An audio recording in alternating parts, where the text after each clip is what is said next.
look at you. Angie knows all the attorneys in the county, all the older ones.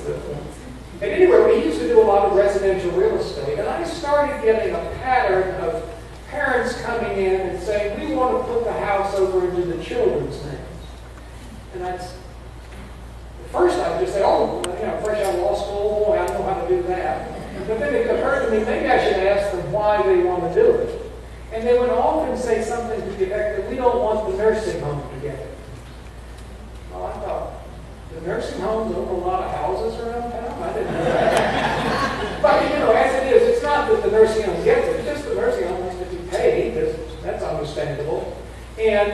But in order to qualify for public benefits to help pay the nursing home, you have to be impoverished. So that's why.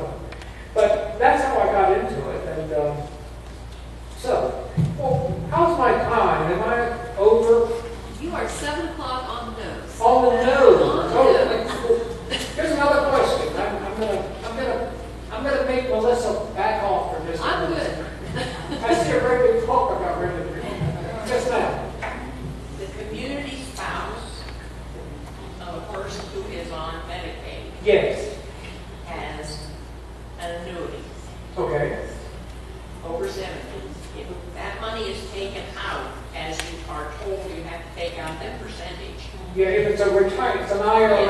Yes. Is that considered income and goes against her gross income so that the amount of money that she is allowed to keep is impacted from the Medicaid?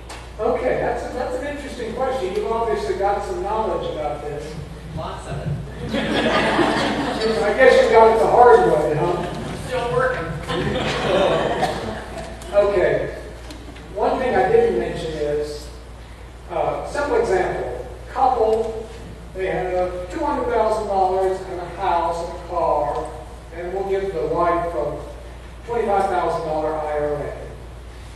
And husband's in the nursing home, goes in the nursing home. Well, the house doesn't count, car doesn't count, community spouse's IRA doesn't count, so there's $200,000.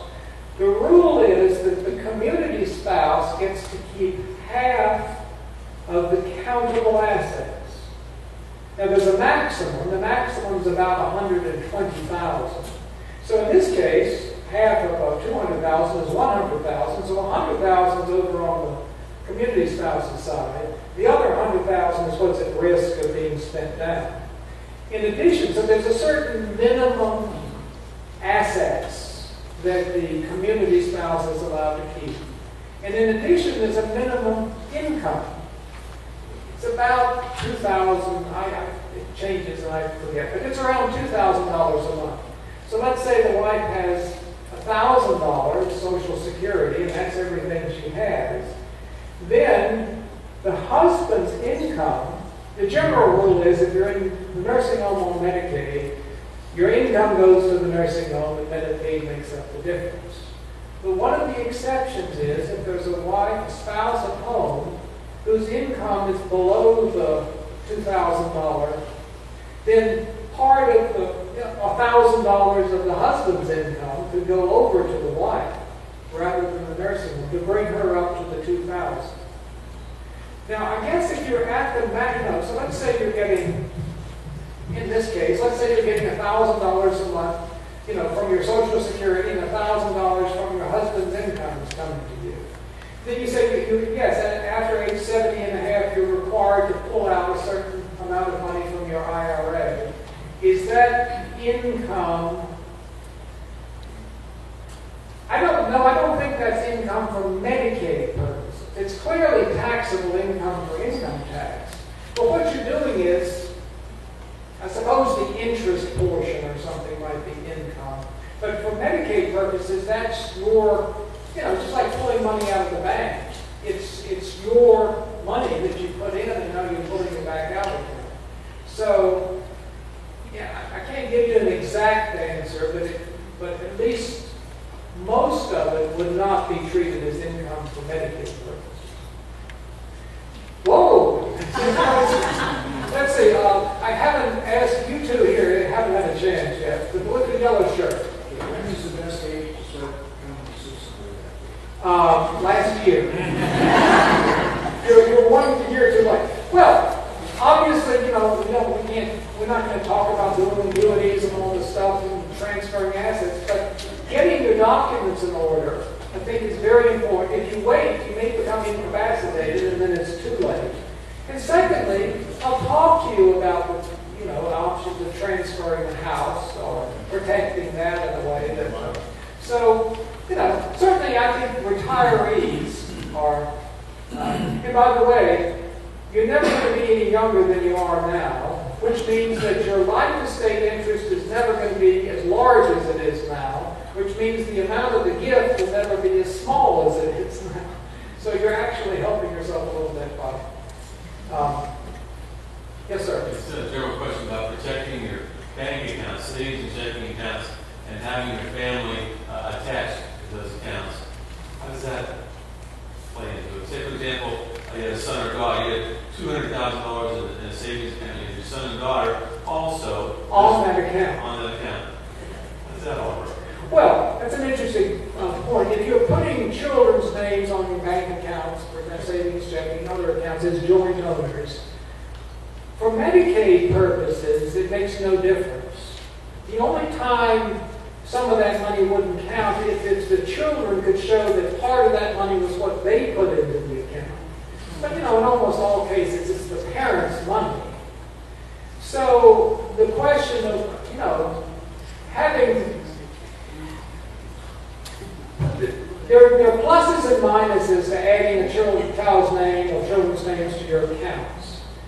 The risk is that if something happens to the children, the creditor could freeze that account if they have a claim against the child. Whether they'll ultimately be able to get it out or not, I don't know. But here, if a child predeceases you, you will owe inheritance tax on that portion of your own money coming back to you. And it's, on the other hand, if you die first, let's say you put one child on it, so there are two names on the account, it's $100,000. If you live at least 1 year after doing that, then half of the amount of the account is subject to Pennsylvania inheritance tax, 4.5%. I haven't talked about Pennsylvania inheritance tax just because 4.5% or 15%, that's one thing, but potential Medicaid death tax is 100%.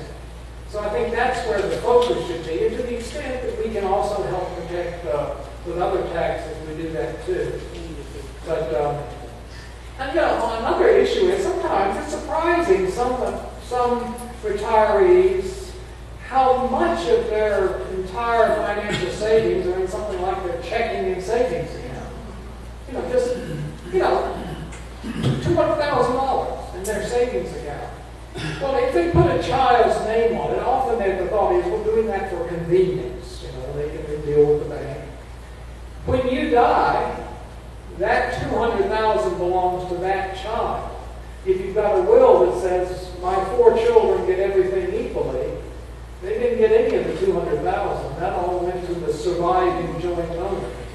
So there are lots of issues, but in general, you need to be sort of careful about or weigh the pros and the cons if you're going to do that. Yes, sir. How do reverse mortgages come into play? And do you offer a senior discount?